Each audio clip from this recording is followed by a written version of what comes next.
Today we are working on one-step equations, and the equations that we will work with are addition problems. A term that is very important that we will be using during this lesson and several lessons to come is the term inverse operation. An inverse operation undoes an operation. So for example, if I'm doing a problem that is addition, the inverse of that operation is subtraction. If I'm doing a problem that includes subtraction, the inverse of that is addition. Another important property that we will be using during the next couple days is the subtraction property of equality. Basically, all that means is if you subtract from one side of an equation, you subtract from the other. We will be doing this in practice with our examples. Now, remember, both sides of an equal sign is a balance. They are equal. Both sides are equal. So 7 equals 7, they're the same integer. But over here, we have a number sentence, and it equals 7. We know that that's true if we were to add those together. Now, let's look over here. I kind of have a balance. Now, it is not equal because 7 is heavier, so to speak, than 3. So I don't have an equal sign. I actually put a not equal sign because 7 is heavier than 3. But if I were to add that 4 on, then I would have 7 equals 3 plus 4, and we would be back at a balanced equation.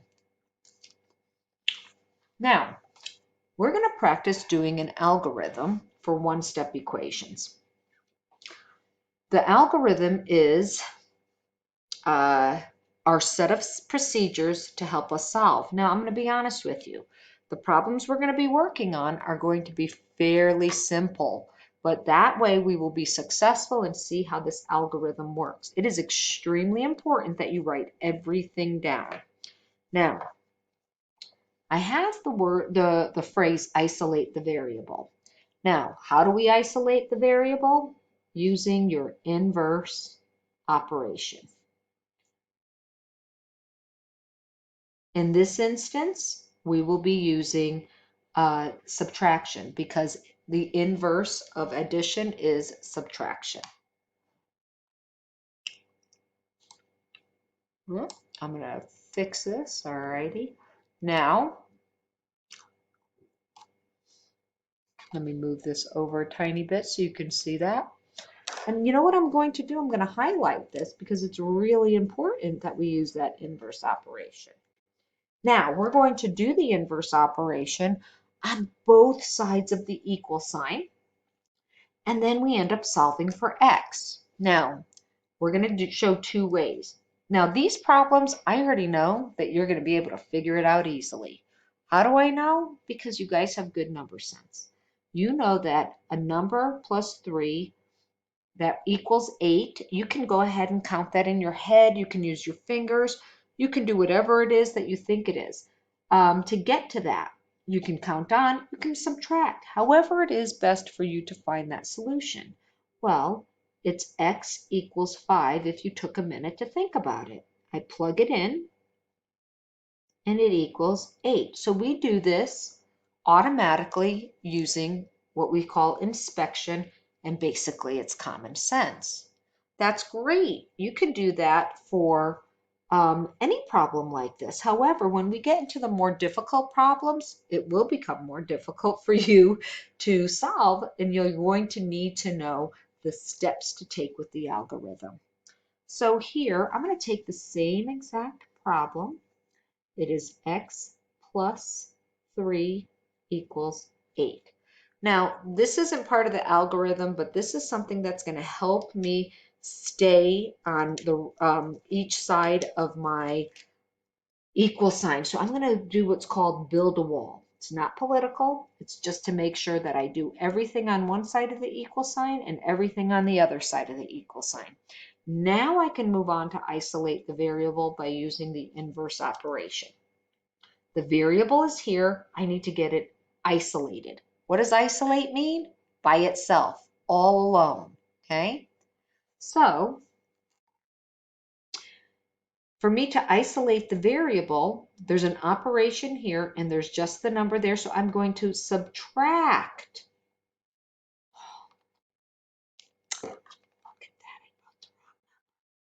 I'm going to subtract 3. Whatever I do, I have to do on both sides of the equal sign. So I'm going to come over here and subtract 3. Now I can start to solve for x. 3 minus 3 is 0. They actually cancel each other out. 8 minus 3 is 5. And what I do is I bring down my variable. So it becomes right here. So I have x equals 5. How do I check to see if this is true? I just plug in, just like we did the last few days. 5 plus 3 equals 8. 8 equals 8. It's correct. Okay, we're going to go on and do a couple more. Now here is another problem using addition. We're going to start by building a wall. Okay, so now when I look at this, I have 4 on this side and 1 plus x, and I have to isolate x. But hey, I'm not going to subtract x. This is where our integers come in. Remember, when we have a 1, it actually is a positive 1. So what am I going to do? I'm going to subtract 1 from 1, and I have to do it on both sides of my equation. Now, have I isolated my variable? Well, 1 and 1 is 0, so they cancel each other out. And 4 minus 1 is 3. So my 3 equals, and I bring my x down, 3 equals x, or I could write it as x equals 3.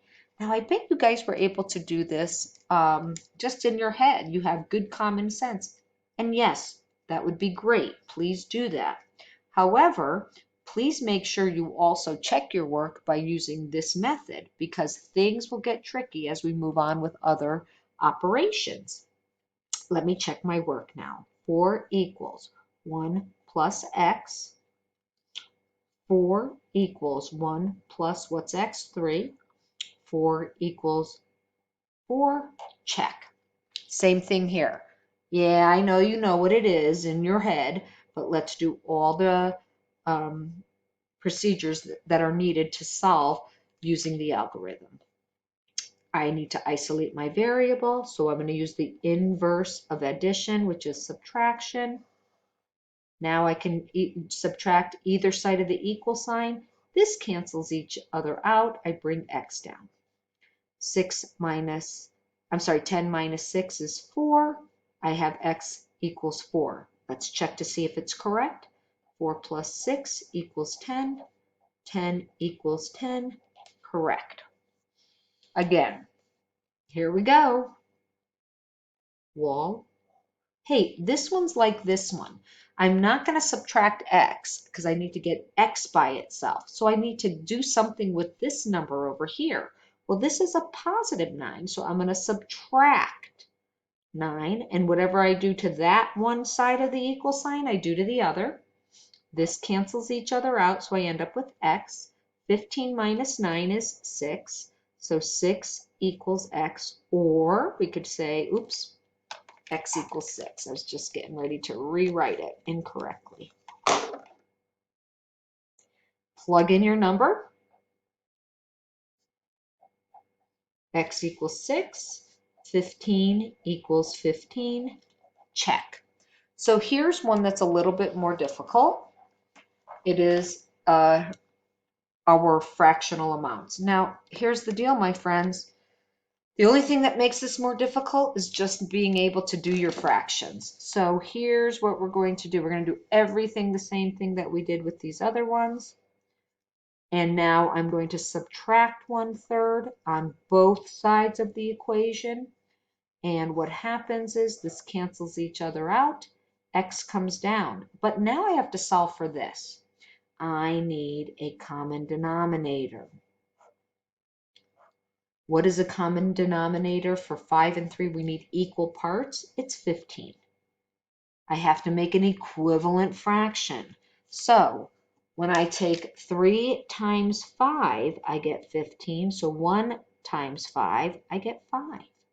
When I take 5 times 3, I get 15. So I'm going to take 4 times 3 and get 12. I got ahead of myself.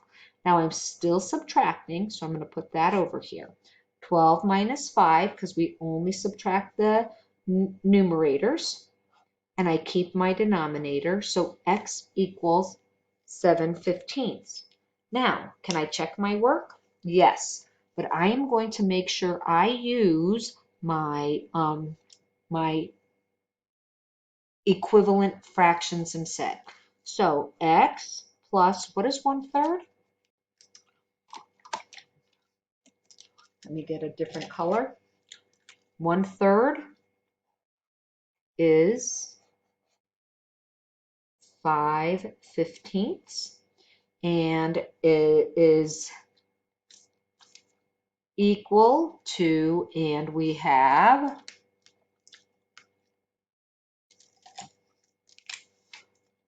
4/5, which its equivalent is, I'm going to use this color, 12/15. Now, if I plug in, set my, what did I get here? X. Here's my X. If I plug in this number for X, so I have 7/15 plus 5/15 equals 12/15. Is that correct? When I do the work, 12/15 equals 12/15. It is correct. And that, my friends, is using an algorithm to do one-step equations with addition.